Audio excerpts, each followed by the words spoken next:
Alrighty, before we start and go into technical wizardry, I just want to stop and say thank you very much for listening and supporting us.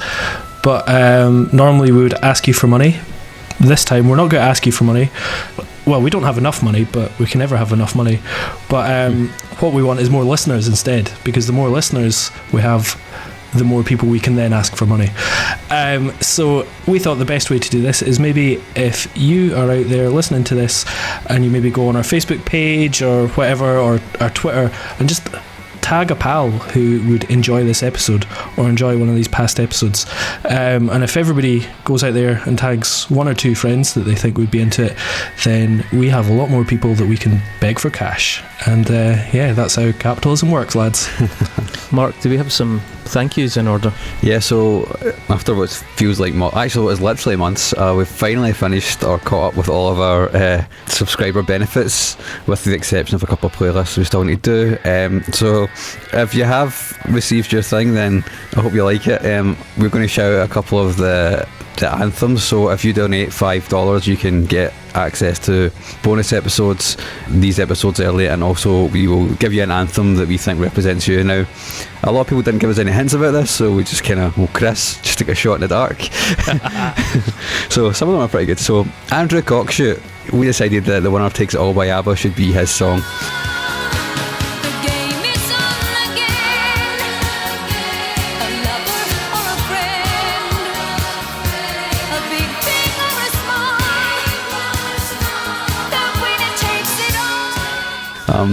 Hopefully he likes it. I love that song. It's a good tune. That's actually a compliment. That's reserved for good people. David Muir, you were given one of Chris's favourite bands of all time, Delimitris, Nothing Ever Happens. Nothing ever happens. Nothing happens at all. The needle returns to the start of the song, and we all sing along like before. And nothing. You know, that was just a Scottish thing. It was like, what's something nice and sort of regional that I could give him, and that's one of the best songs to come out of Scotland, full stop. He was bemused by that choice. See, this is the thing, I'm not privy to all the feedback. I got some reason, I seem to get the good bits, and then you seem to withhold the bad bits. Gareth Hughes. In fact, I only just found out about is it Corey Robinson's comment on the, was it Facebook? Yeah, it was on Facebook. I didn't correct David for saying Bowie last week, and that did drive me up the wall when I was editing the episode as well. I was really annoyed at myself, so yeah. And finally, the last one for this episode, because we can do this for a while. Gareth Hughes, Are You Lonesome Tonight by Elvis. Are you lonesome tonight? Do you miss me tonight? Are you sorry we drifted? Again, you didn't give us any clues, mate, so Yeah, totally. You won't take the time, we won't take the time. I mean, that's one of 5 acceptable Elvis songs. Yeah, I mean, so I think those 3 songs are pretty good. So if you don't like them, then why are you listening to this podcast? Yeah, so we got on with the episode now that folk have had time to go and tag in one of their friends. Yes. Thanks a lot.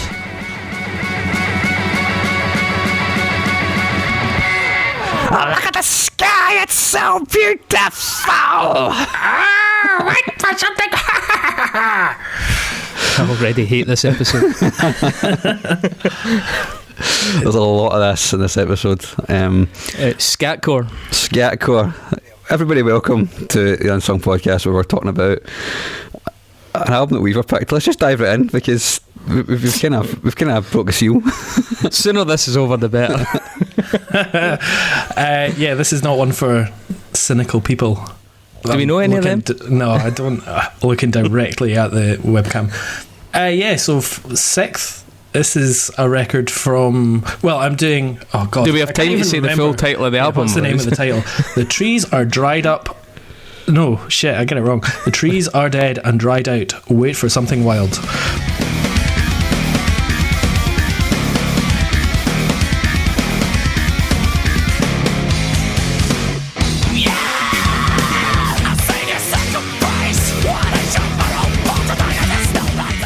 which was released in August 2003. And SikTh are from Watford in England, Beautiful famous place. for its Gap. the Watford shop? Gap. Well, I don't. What is the Watford Gap? I think, is it a junction, or I don't actually know. Well, I mean, they sound like a band that spent a lot of time in their bedroom perfecting useless talents on instruments, and that is the kind of thing you do if you come from somewhere like Watford. Well, to be fair, like Watford's a bit of a hotbed for bands. It certainly was around about this time anyway. You had Gallows, Lower Than Atlantis as well. You know, these kind of wee bands that you would never really think would amount to anything. All did, those three at least did seem to amount to something. Did Lower Than Atlantis get anywhere?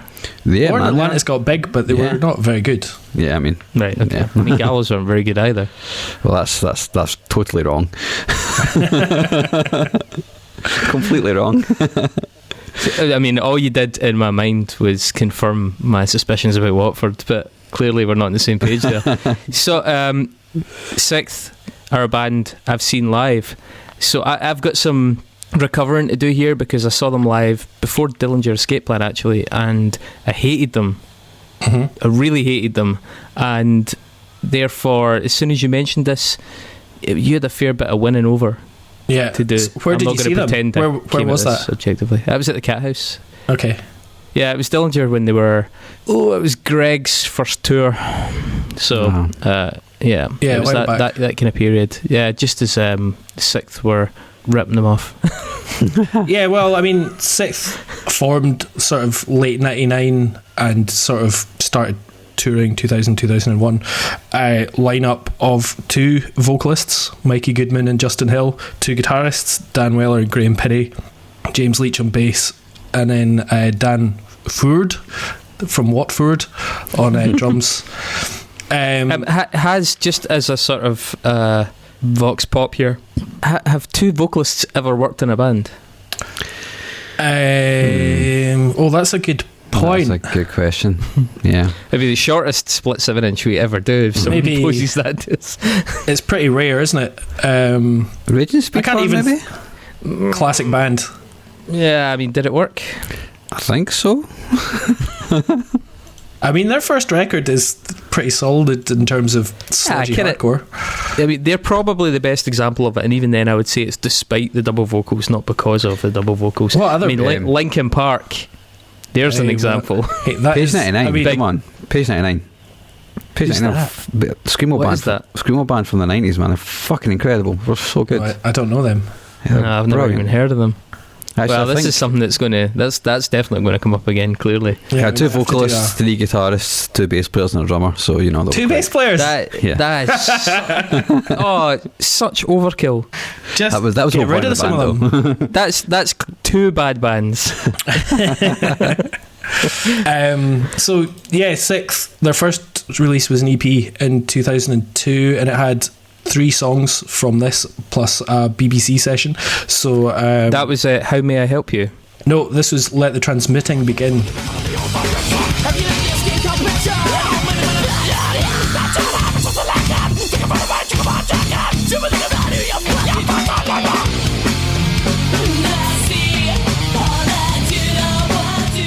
And it had Such the Fool, If You Weren't So Perfect, and Hold My Finger on it, plus recordings from a BBC session that they did. I think it was with the Radio 1 Rock Show back when Yeah, Marianne Hobbs. Marianne Hobbs was doing it. So that was before. That was 2002. Yeah, that was Yeah. 2002. And Right. then How May I Help You came out later that year, I believe. Right. Okay.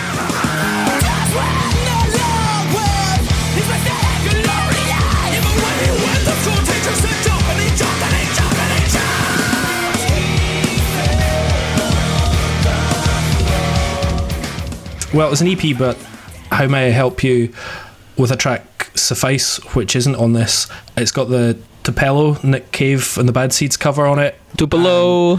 Yep. Tupelo. That's my Bowie moment. It's Tupelo. Tupelo. And How May I Help You had a absolutely mad music video as well. Have you seen it? I have, yeah. Mark, have you seen it? Yeah. It's basically money for nothing for gimps. It's just really crap animation of a little ginger guy like walking in the desert. I mean, I noticed that they have subtitles in it, so they clearly thought their lyrics were like really vital to get across, and it's all like stuff about, you know, teachers are bad because they teach you to conform, and people are sheeple, and it's just basically incels before incels was an actual thing. Like, it doesn't date well if you look at it through that lens. Yeah, I mean, with SikTh, there's a lot of really high guy in a forest talking to you about, you know, Stuff. hemp. yeah, the joys of why we actually stealing is actually all right, and you shouldn't pay for your beer at the co-op. You should just walk out with it because paying for it is part of the system, and that's from personal experience. I have met somebody, And how that does every that. war in the world was only ever fought to get oil. Yeah, exactly. Did you know that? Did you? Oh, incredible. And like, there is, so SikTh do have a slight crust to them. Mikey has a definitely. slight crust to him. And, yeah, Has he definitely. still Mikey. got weird white guy dreads? Yep. That's rank. Yeah. There's a fairly high chance he may actually listen to this podcast, by the way. I don't know him. The old step back. It's not like I'm going to bump into him like in the shop You never know. next week. I mean, yeah, and even then, we have slagged people in this podcast that I have bumped into in the shop. Yeah, that's true. Simon Neil, Big no? Cheese magazine gave the How May I Help You video a best video of the year. So, you know, if you're talking so for critical praise, then Big Cheese magazine. It was like pretty high up on MTV, and it was on MTV Asia and everything. I mean, it was 2002. People were still, you know, the Gulf War hadn't even happened yet. People weren't woke yet. No, I mean, if it was big in MTV Asia, that explains why the band pretty early on ended up touring in Japan and doing that big Fiji rock festival with PJ Harvey and all that kind of stuff. Yeah. They did end up in pretty good company. I mean, they only ever sold about 35,000 copies of their first album, yet they ended up in some massive shows. That's pretty strange. In a kind of cool way. I'm not implying any like nefarious conspiracy. It's just strange that they got onto some of these platforms given the sort of really modest success. Well, I think what we'll maybe talk about is the fact that they were kind of unique and very influential. And yeah, you can definitely see. The thing about influential is that you don't know it until later. That I'm not going to deny that. I do think SikTh have had a big impact, especially upon that British scene of sort of experimental metal and all that kind of stuff. But you don't know that at the time. So I mean, at the time they were getting on these big shows, influential or not, that was yet to be the case. Yeah, absolutely. But they were also like sort of critically acclaimed, and you know, other people in bands were loving it, and the press were loving it. Obviously, more so than the and the record buying public at the time. No question, man. It's looking back through reviews. These guys only had 3 albums, and every single album is getting like an 8.5 minimum. You know, they're up at like 9.2, things like that out of 10. It's pretty wild. I mean, it's especially wild given how bad they are, but it's pretty wild even just in the context of the scene, because they do sound dated. I get that, and that's a lot of like some of the reason that I hate certain parts of it. But wow, I was really taken aback at how warmly they were received at the time. I mean, do you really think, looking back on it now, they were doing anything that was pushing the boundaries in the bigger picture? I mean, it's that thing, a big fish in a small pond. Yeah, they were certainly, especially in the UK, one of the pioneers of this, but Calculating Infinity was 4 years before this. What were they doing that was necessarily I think way beyond? I mean, I think what I'll talk about is why, like, I've chosen this album before any of the other records that they've done, because I think there was something about this record that captured an energy, and it captured and took a whole load of their influences. I think does it pretty uniquely, and yeah, it has dated, and I'm not sure if somebody going to this now without hearing it would, how they'd pick up on it. But I remember absolutely fucking loving it when it came out, and I think they stood out from the metal scene because it seemed like they were eccentric and they were having fun. And it just has a very sense of British weirdness to it as well, I guess. I think I agree with the weirdness. I mean, to me, it doesn't come across as particularly British, though. I hear a lot of like Incubus, like, you know, the early Incubus stuff was actually quite silly.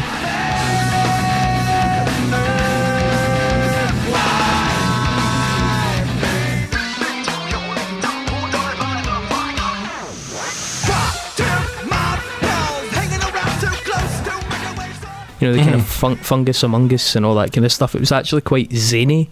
And then same with System of a Down, obviously. There's loads of that in here.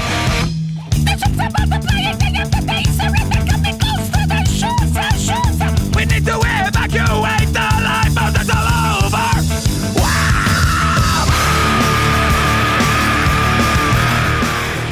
I do hear a wackiness, but I don't hear a particularly British twist in it. I thought actually the secret was that they blended in quite well with the American bands because they'd adopted some of the American sort of more kind of clownish new metal stuff, the less serious stuff. Yeah, they never played America though until... No, but I mean they toured with a lot of American bands. Is what some of the British stuff could be quite po-faced. I mean, when you look back on Earth Tone 9 and all these bands that were about at the time, they were a little bit austere, a little bit sort of, you know, intense, and these guys have that sort of like clownishness that I think is quite juvenile at times, especially in the arrangements of the songs. It's pretty sort of throwaway. That I was just thinking, well, maybe that's what it was that pushed them to the forefront, apart from the fact they're technically very good. Maybe that's what people liked about them, that they were able to get into them in a way that they couldn't have fun, because fun is important with the band. I get that that you couldn't have fun to Earth Tone 9, but you could have fun to this band. Yeah, I think absolutely. I think it's also really important to remember though, like, people don't see them as being a mathcore band like Dillinger Escape Plan, you know. Dan, I read in interviews with Dan, he doesn't really like the fact that djent is a thing, because for him metal should be melodic and it should have riffs that are catchy and it should be danceable and fun, and a lot of djent is not. But these guys were totally doesn't sound like metal to me at all. Like Black Sabbath was not danceable and fun, so his definition of metal is so fucking far off the mark. Well, the riff should be like something you can hum though, like it's basically his key point there, right? It shouldn't be like what you get in djent, even though this band are seen as being with Meshuggah like the progenitors of the genre, and a lot of people see that. There's not a single djent band out there that are famous now that they would not say this band has a huge influence on them, including things like Periphery and all that, who are pretty big in the scene, you know, Animals as Leaders and stuff like that, these kind of players. No question, Animals as Leaders is an interesting one, because when you play these guys on Spotify, it keeps throwing up Animals as Leaders.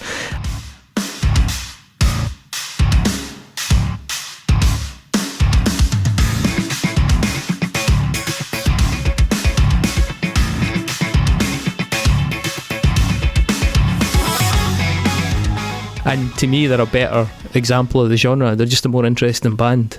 I think they've dated better as well. But I mean, that whole kind of like very subjective perspective on metal, I'm not claiming to have a definition of metal, but certainly all the bands that started metal were doing some pretty heavy duty stuff. It was like heavy subjects, heavy music. Yeah, it was groovy, but it wasn't. Yeah, but you look at like the thrash scene. You look at like the Bay Area thrash scene. That's like kids jumping up and down. You know, early Windmills Metallica. Are me dancing, mate. Windmills. Yeah, no, but like that's violence. I don't think when he's talking about metal being dancing, he's talking about, you know, fucking shaking your ass. It's about just having the energy there. You know, early thrashy Metallica has a similar energy to some of the thrashy stuff in this that is totally missing in what I think is kind of some of the soulless djent that's come after it. So I was going to say one thing that Mikey said in an interview as well when talking about it. It's like one of the only things that really have in common together as musicians, all six of them, is that they love Pantera because of the groove. That's a band you can move to, you know. And that was, I mean, to be fair, that interview was like way back 2014. I don't know if I would still stand by that now. But I think, you know, they're a band that you can move to, and I think Dan's point about there should be riffs that you can actually, that are memorable, is probably something. And I don't know if you could say that SikTh actually do that themselves, but I admire the ethos of the energy and the kind of fun time aspect of it, as opposed to, like Dave says, the kind of more soulless stuff that this seems to have, well, this definitely has inspired. Well, so I wrote like a sort of list of what I think their influences are, right?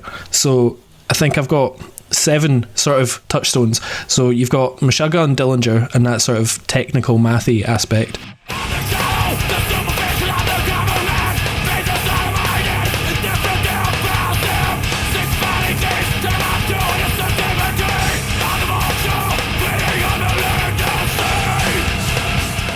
You've got System of a Down, and even their rhythm guitar is quite often quite corny, like Korn. actual Agreed. the band Korn.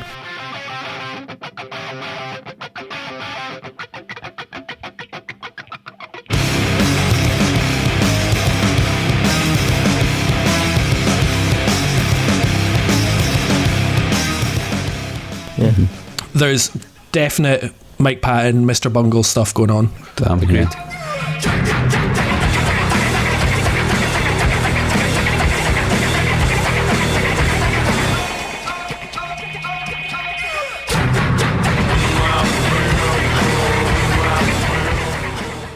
Nick Cave, when it comes to like the slower stuff and the, you know, the low sort of spooky shit that's going on. The catalog, a black tube, a scarlet fog, the walls are bad, black bottom kind. They are the sick breath in my hind. They are the sick breath in my hind. They are the sick breath in my hind. They are the sick breath. I can see it, yeah. Amateur dramatic societies in Gloucestershire. Very much so. Video game music. Well, yeah, at points. Some of the later stuff, yeah.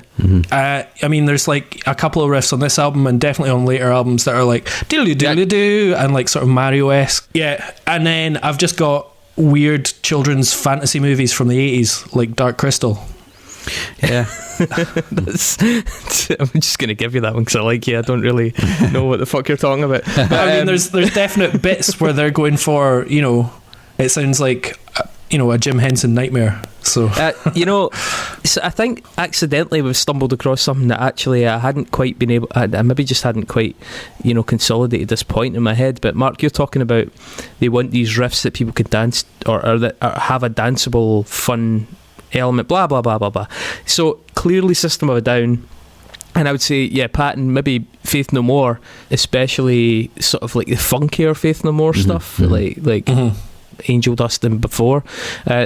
There's a lot of that, and I think what we're really kind of getting at here is maybe what I really don't like about this band is that I think this band are straddling, like maybe unintentionally, are the out and out new metal category, because new metal did take a lot of those things we're talking about, Pantera and Faith No More and Helmet and all these like chunky heavy bands, Sepultura and that, but then it turned them into something that you could play in the catty and totally jump about to instead of just mosh to.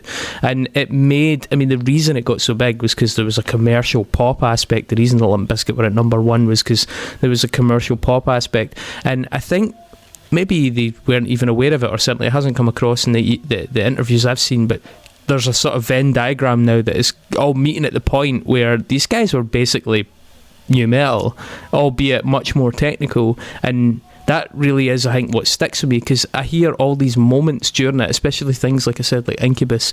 We'll talk about the songs individually later on, but some of the bass work on it is so fucking Incubus. And the System of a Down stuff, the Serge Tankian imitation things are shameless at points, and yeah, I think that's what it is. I think it's that, far from being a rip-off of Dillinger Escape Plan, albeit they had moments of technicality, they were much closer to just a British new metal band in my book. I mean, going back to it, this album, like I go back to this album every couple of years, but going back to it now with the very critical viewpoint and knowing that you guys are going to listen to it and tear it apart. What you mean is, like, now you're cool. Well, yeah, exactly. Going back with my hipster hat on and going, oh, should I like this even if I do? No, but I'm definitely very aware of like some of the vocal melodies, and there's some guitar like lead parts when it's not being technical that are definitely early 2000 new metal sort of vibes. But I think overall, I mean, that's just part of the time that it was, you know, from when it was coming from.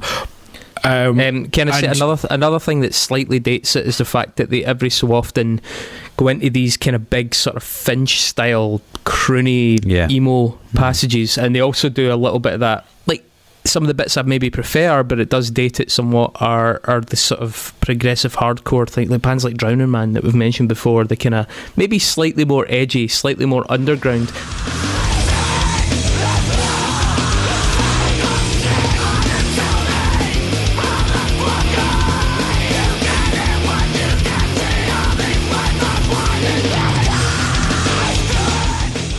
And I think those bits gave SikTh like a little bit of credibility, because you would go and see them, and we've mentioned Crusades on a recent episode, and some of the way that Crusades were that kind of tappy, technically mathy sort of stuff, but a bit more underground, a bit more like 13th Note, and a bit less, garage.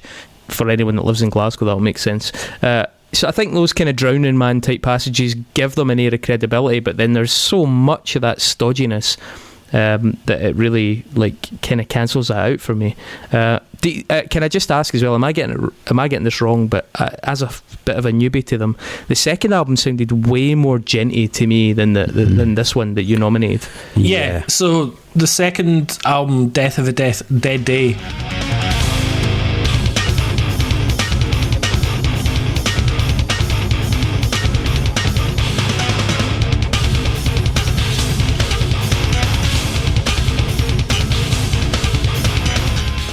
was much more... It's much more metal. It's just much more... Yeah, much more metal, Yeah. much more compressed, and they kind of got rid of the amateur dramatic stuff, and a lot of the sense of humour kind of went as well. They were talking much more about clearly dystopian themes. And like you're even the you're going to hate me, but I kind of preferred it. I see, like even in the artwork, you've gone from like nice white photograph of organic matter to a sort of sci-fi landscape just drawn. Do you remember when everyone was doing that though? Like everybody was like computer rendered fonts, computer rendered backgrounds, everything was like a kind of bluish grey or a greenish grey. Yeah, and I have to say, when it came out, I was fairly underwhelmed by it. I had it on CD and I was driving around it must have been a summer when I came back from uni, and I was working and driving a lot, and the CD was in my car, and it's quite a good car album because there's no real like low points in it, but I just find that it's kind of all melds together. It's a bit sludgier, it's a bit more brown, and there's just less excitement and fun in it. There's some like really, really good moments on it, and I think the final track, As the Earth Spins Around, the decaying coda in that is like one of my favourite things that they've done.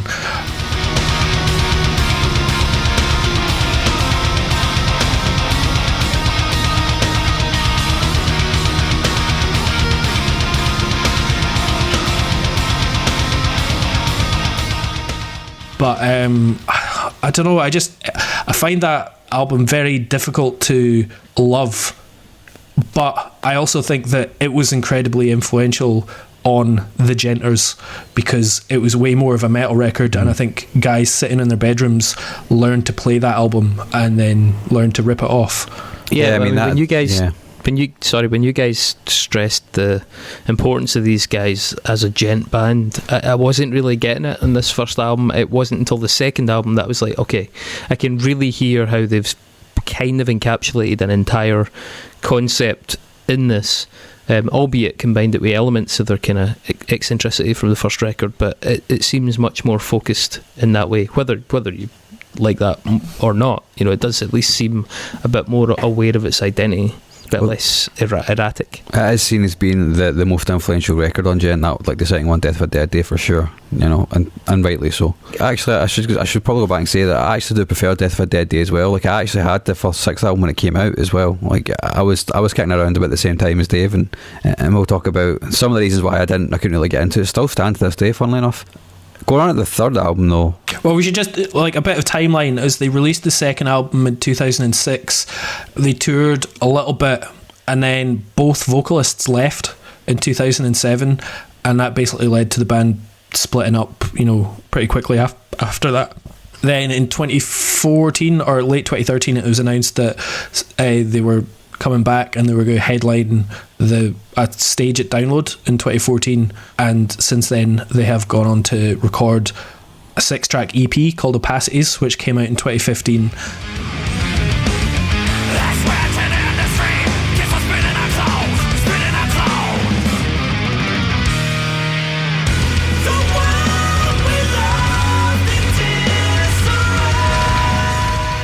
And then they released the last album in 2017, I think it was. 17, yeah.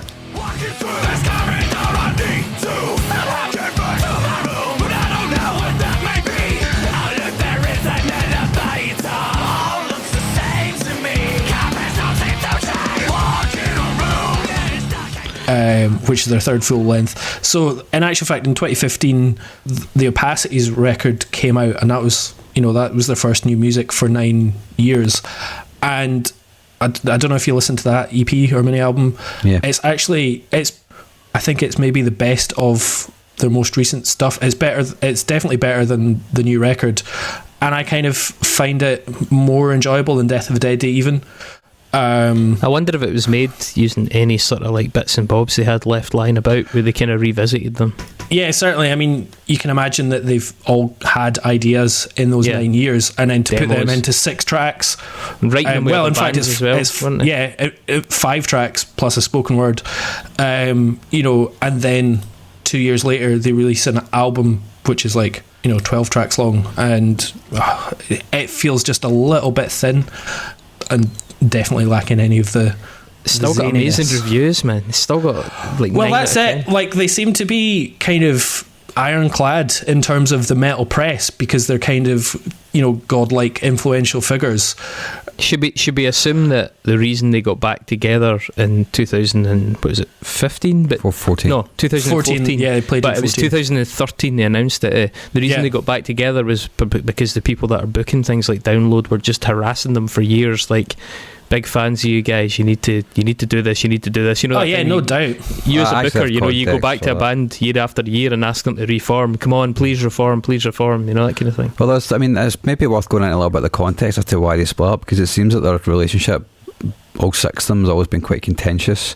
That they were a band they were not a band of friends that from school or high school or whatever that kind of got together and decided to play music. It was Dan and Mikey, and they just basically found the best players they could around them to form this really technical metal band, and they were still quite young, so you can imagine that they were playing stuff that not a lot of people were probably around Watford at least would be capable of playing. So as apparently, as it turns out, as things went along, they just stopped communicating, and when Mikey and Justin left in 2007, he was just really depressed, and they were all just burnt out from really not talking to each other and not really enjoying each other's company. Like Mikey actually said in an interview in 2015, I think it was, that Death of a Dead Day is a good record because they went to America to record it, so they're actually given the opportunity to do things that they had always wanted to do. Go to America, get the recording deal with a decent label, go to America, record an album. But he said it was just fighting.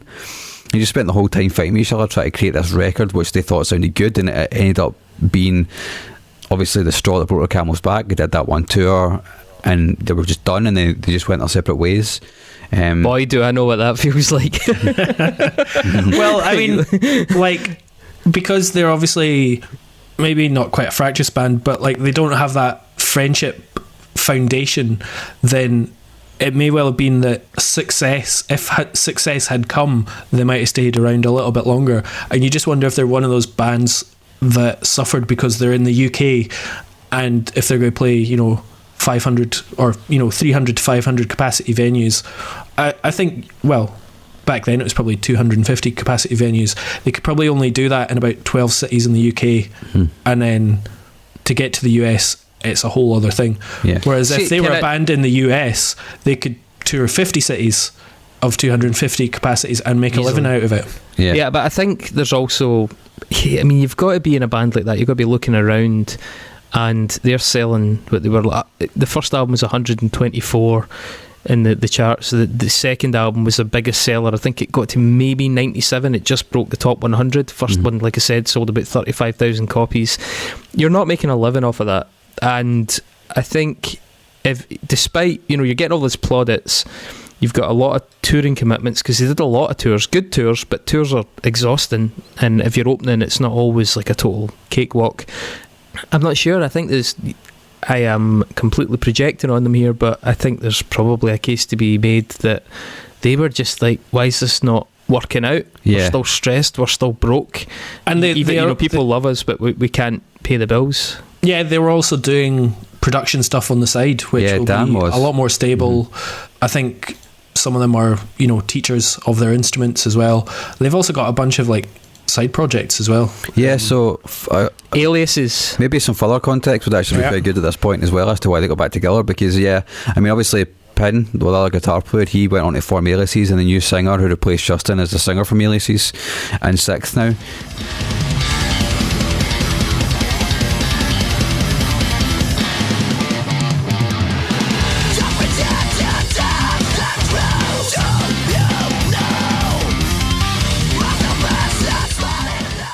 He went on to form that band. Dan actually is actually a really in-demand producer. Not only has he worked with like Enter Shikari and stuff like that, but he's actually worked with baby metal and stuff.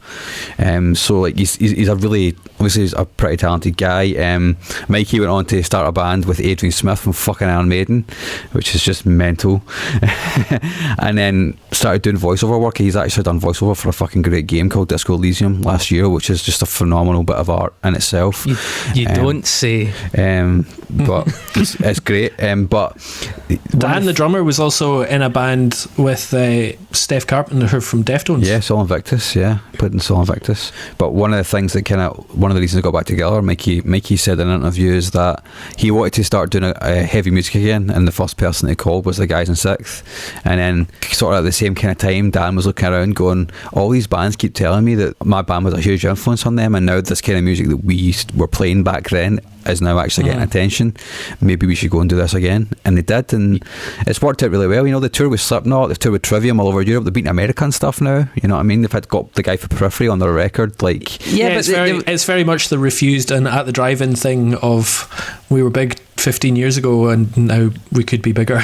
Well, I mean, they were touring with huge bands anyway. They were touring with Killswitch Engage and Dillinger Escape Plan and bigger at the time. They've always been the supporting act. No matter how influential they are, they're always lending their credibility to a bigger band. And that's kind of got to break your spirit a wee bit as well. There was a whole load of bands, and I go back again to just, I don't think the British scene is big enough if you want to stay that heavy and support yourself, because like there was a whole load of bands around the same time, like Beecher, Johnny Truant, who were kind of similar, released 2 or 3 records, didn't make enough money and split up. And the ones that managed to stay together and make it did tend to soften their sound. Exactly. They did the Funeral for a Friend or Bullet for My Valentine. Can we dip into the album a wee bit, because I think it's probably a fair bit of like conversation that branches off just the sounds in the album itself.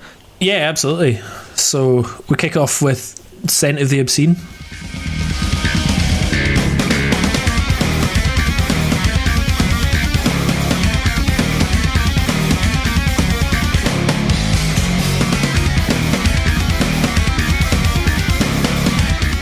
Yep.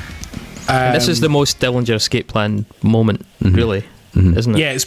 It's pretty furious. Like, to begin with, what I think works on this record is like you can feel the energy on it. Sounds like a band, like a sort of coiled spring waiting to be released, and then like the riffs come in, dual vocals, I think really work.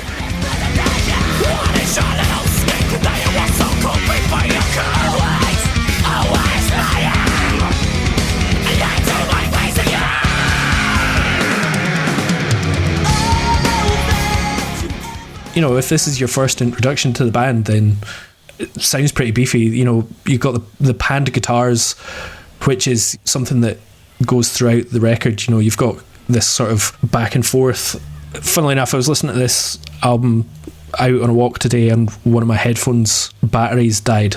And this is not a record that you can listen to in one headphone. They definitely use panning to the max. I think I was kind of going with it for the first minute and a half of this album. I didn't really know what to expect. It's been a long time since I'd seen them, but there's that sort of middle bridge. There's where a lot of crooning comes in, emo bit, and it just, that was it. I was checked out again, and then it just keeps doing that from then on.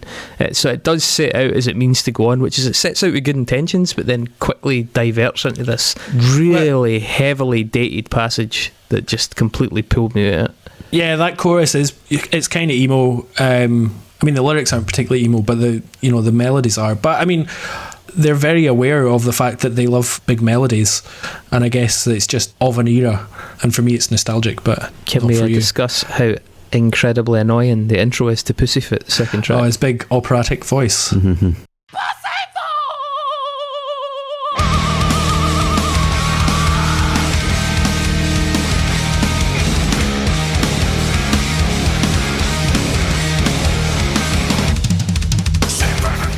It's absolute murder polis. Yeah, I mean, these first two songs of this record, when I heard this album 2003, it were pretty kind of staggering to me because I'd never heard anything like it at all. And yeah, me too.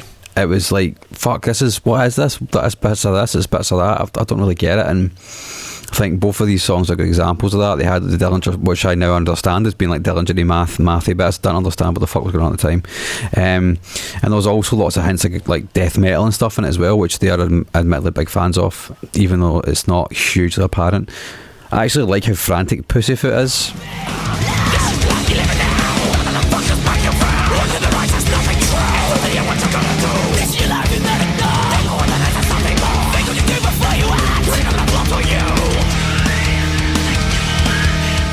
But yeah, some of the vocals, Mikey just rubs me up the wrong way a lot of the time, man. Yeah, the riff that it starts with after that horrendous intro, the riff is actually pretty cool. It's a bit more rock and roll than some of their more techie stuff. Yeah, and the song touches on some of their kind of, it sort of encapsulates them, and it goes to a lot of the different extremes that the band visit across their sound in general. That's not a compliment though, because some of those are very, very bad. And there's a bit as well with these hard panned yelps that fucking absolutely did my fucking head in. It's funny. I just think if you buy into it at the beginning and just go, oh, do you know what? It's kind of like opera or a fucking musical. And if you look at it cynically or listen to it cynically, you're like, oh, what the fuck are these mad hippie cunts on? But see, if you just go, all right, this is what they're doing, it's part of a dramatic effect, then it's way more palatable. I kind of get it more like Dillinger Escape Plan is a sort of Christopher Nolan Batman, and this is Joel Schumacher. You know, like, I think that weirdness of it was something that put me off when I was younger, and I find it a bit more endearing now that I'm older. But it just kind of puts you on the back foot, I think, and I think that can be quite hard to take, especially as you grow older and you don't really like. I imagine I didn't really dig the record at the time when it came out, right? Even though I owned a copy of it, because I think I heard Peep Show, and I actually quite liked that song at the time. My opinion on that is now radically different.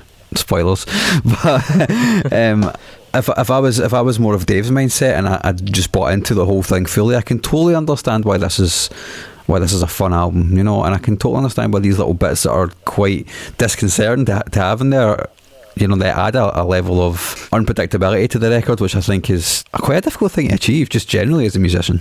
It's a novelty, and I think you have to be really bought into that novelty, and Dave's right, you have to be bought into the concept to enjoy the third track, Hold My Finger, with what I assume is a frat boy pun in the title, but like, honestly, this is like comedy metal. It's like System of a Down, Incubus silliness.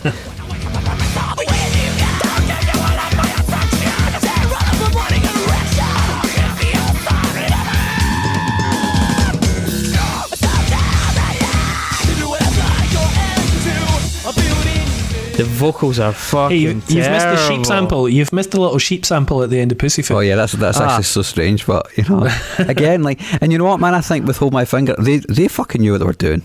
There's no question they didn't know what they were doing with a song like that. Like, they were clearly doing that for a total laugh. Frat metal. Yeah. But not even frat metal. It's not that macho. It's just dumb. Well, that's another thing they often spoke about. Is like they hated seeing all these macho metal bands kicking about the scene. These fucking door-faced new metal bands, and like, we don't want to do that. You know, we want to strip all that away. Which were new metal like. Bands? I mean, Pantera were like macho. I don't think new metal bands were overly macho, like Cold Chamber, Linkin Park. Well, I mean, there was definitely like some Pantomime bands that were effeminate, but like. There was a whole load of like, I don't know, Downset and Spineshank. They were fucking Spineshank miserable cunts. Spineshank had pink spiky hair. Downset wasn't really new metal. Downset was rap metal. Well, these things like Head P and all that as well, you know, which might not be new metal, but they were definitely pure like leaning into the hip hop macho-ness, you know. Like. Dave, lest we forget, 187 LA trademark. Don't come to the killing fields if you ain't got no fucking heart. It's killing time. Can we just take a capture of Chris rapping for a wee second there and keep it 100%. forever? That's sampled. That's like if You you can phoned, drop that in anytime. see if the council did a rapping line, that would be it. Track 4, Skies of Millennium Night, sounds deep.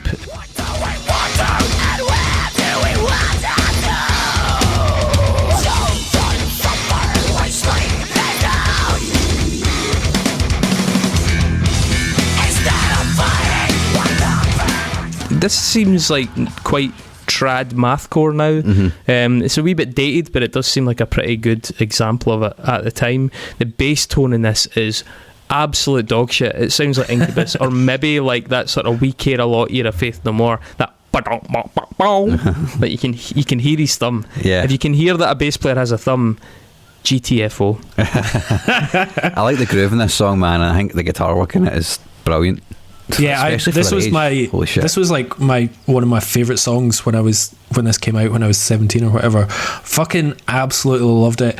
Even like the little emo bit of singing totally hooked me, but I love the call and response of the guitars in like the first bit, and then like the sort of weird proggy outro.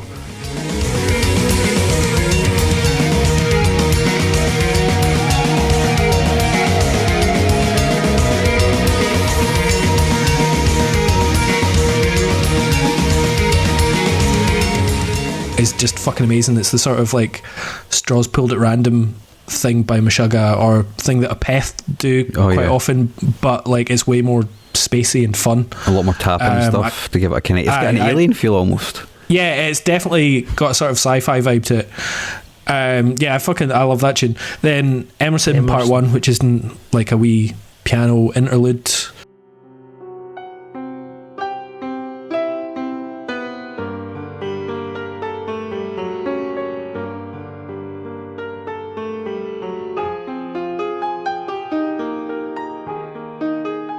I guess this is one of the things that stands out about this album to me, right? And all the other things that we spoke about, like their perceived heaviness and things like that, that isn't what really struck me about them.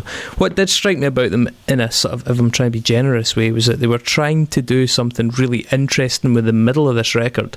Like they from this point, this second movement, they go into something that is ambitious, and I have a lot more time for them during this part of the record. Like, I honestly think it's ghastly up until track 4, and spoiler alert, it's ghastly for the last 4 tracks as well. But there is this period in the middle where they're at least trying something. Emerson, I don't think it's a particularly good song, right? But whatever.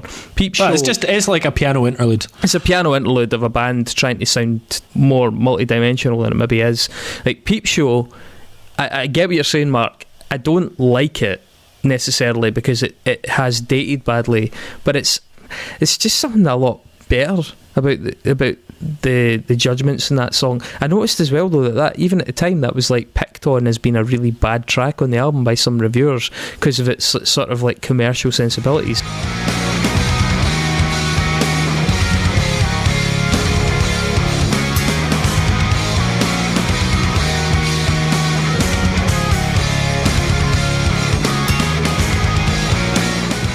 Yeah, it's a really good riff that it starts with. Like, it's objectively a really good riff. I don't even. Guitars sound really good on it as well. It's great. It starts really, really well. I really hate where they go with it, but I liked what they were at least trying there. How's it feel like you're always watching, but it's only watching. These roads are confident. Do you know, it reminds me of what Dillinger tried with Unretrofied on Miss Machine, and I think it works better than Unretrofied because it's not as cringy. I've made my feelings known on that fucking absolute dog shit song on the Miss Machine, but yeah, this is a better example than that. And yeah, and then we go into Waiting for Something Wild. Well, can I just say, like, Peep Show, like, to me it sounds like they're going for the ballad, which is not necessarily something that is out with the realms of metal, and it's, you know, that sort of Nothing Else Matters by Metallica vibe. Metal invented the ballad. That's exactly what the ballad is. It's like, whoa, this heavy band have slowed down to get sensitive, guys. Yeah, exactly. So that's, you know, I think Nothing Else Matters by Metallica is a partner to this tune. That, we've never actually considered that, but you don't go to, like, for example, a Celine Dion concert and go, oh look, she's doing her ballad, like, because they're all ballads. Yeah. the ballad is like a comparative thing, it's a contextual thing where it's like, if you're Metallica and you're thrashing away, then you do the ballad, and the ballad is when you get the cigarette lighter out. If you just went to a concert of ballads, everybody's cigarette lighter would be empty.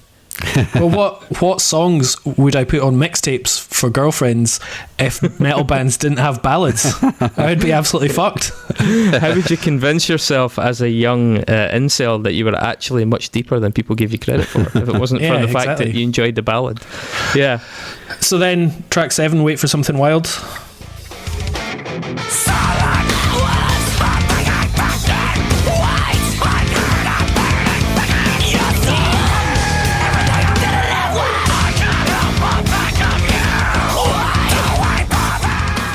It's back to normal, really, back to the standard vibe, but it's a little bit, but because it's surrounded, so good, man. but because it's surrounded by stuff that's a little bit more interesting, the track benefits from it. I think it doesn't sound as, I don't know. It just it gives it a little bit of prominence. It's got some cool kind of beat downy bits in this one. At least, well, that's it. To me, it starts very sort of maybe like mathcore by numbers, but then 2 minutes in is when it does start to get really interesting, and it's it's 5.5 minute song, and it goes a lot of places. I tell you what though, they seem to do some kind of like bongo dominoes with that in Tupelo, right? Where they finish this one with bongos, and that can absolutely fuck off. He can take those bongos and his fucking dreadlocks and fucking mail them back to fucking wherever the fuck he misappropriated them from. Like, that is absolute garbage. But and then it goes into Tupelo, which is a Nick Cave cover, and has bongos. Come to the Tupelo, yonder under the horizon, yonder under the horizon. Stop at the mighty river, stop at the mighty river, and suck the damn thing dry, suck the damn thing. And actually, I mean, in fairness, is nowhere near as bad a cover as I assumed it was going to be. I mean, Nick Cave is a very, very hard act to cover because so much of it is about his charisma and his personality. And this band, even though I don't like them, they are a lot about personality, and the vocal attempt is, it's sincere. They go for it. They obviously like the song. I think that comes across in it.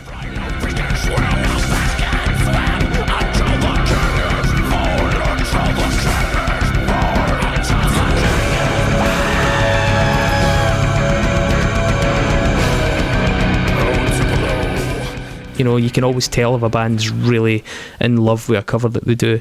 And I think it's a bold move, but I think it kind of works. It's ballsy, yeah. And they follow that with what is, whilst I admire the ambition, one of the most ridiculously crap bits of fucking music of that era. Can't We All Dream?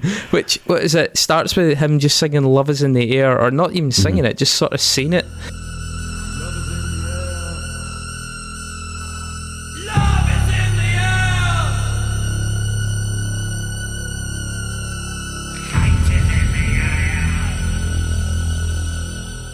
For like a minute and a half, and then it gradually changes. Well, see, like, this is like the exact one that if you haven't bought into it already, then you're never buying into it, and you're never going to enjoy this. Much like if you're watching a musical and an hour in, you're like, why don't they just talk to each other? I fucking hate musicals, man. I'm totally that guy.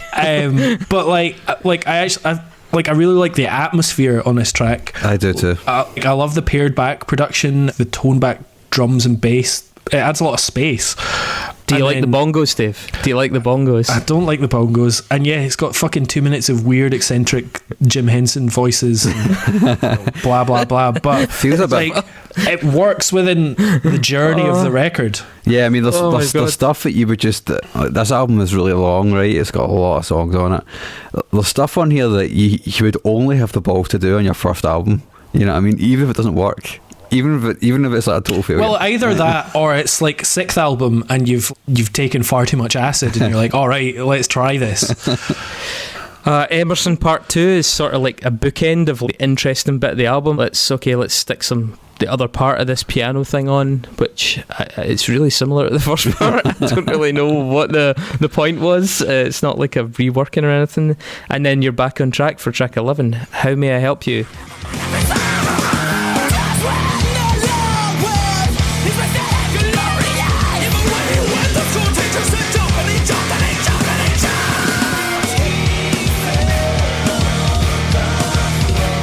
Which is clearly an Incubus track that should have been with that title.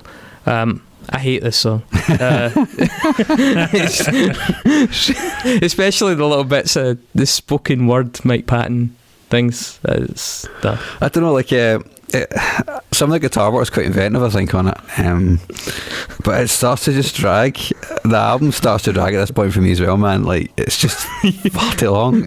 You're so much more generous than me as a human. But see, there is a really cool kind of off-time beatdown, which I actually quite like.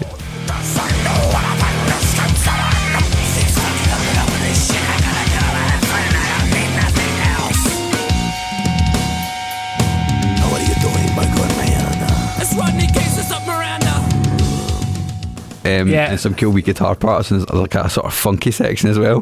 Which, see if you've ever heard this record, right, and you couldn't put samples in, you'd be like, what the fuck are these guys talking about? This sounds utterly batshit insane. And it is. Then if you weren't so perfect, a bit more nu metal.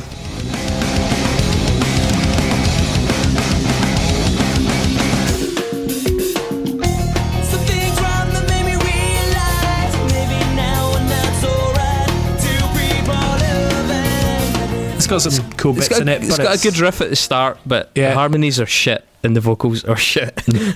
Such the Fool, I really like the drums on this. Oh, it's got some of the worst lyrics I've ever read in my entire life.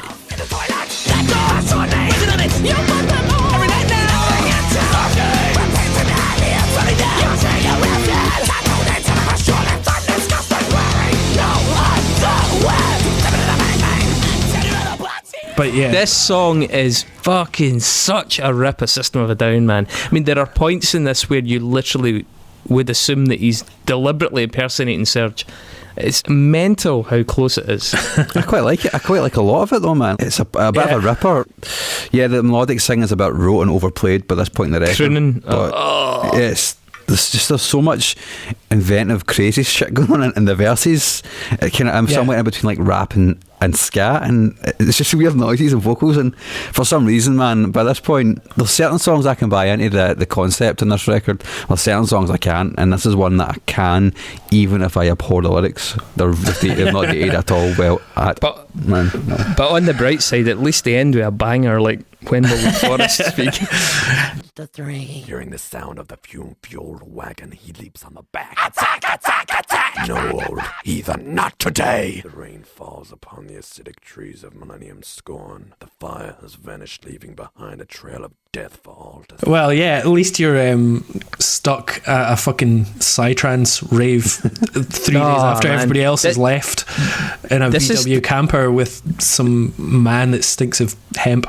This really, really reminds me of being at Down the Rabbit Hole when I was waiting for my friend to queue to piss against the straw bales for ages, and I didn't want to go near the woman with the wee crystals tent, so I went to this spoken word tent, and there was a guy that looked like this guy, the guy we're talking about earlier on, who used to listen to Crust, and he was reading poetry like this fucking absolute new age garbage. It really killed me. It's just stone dead at the end of this record. I had to take an hour out of any sound. Like the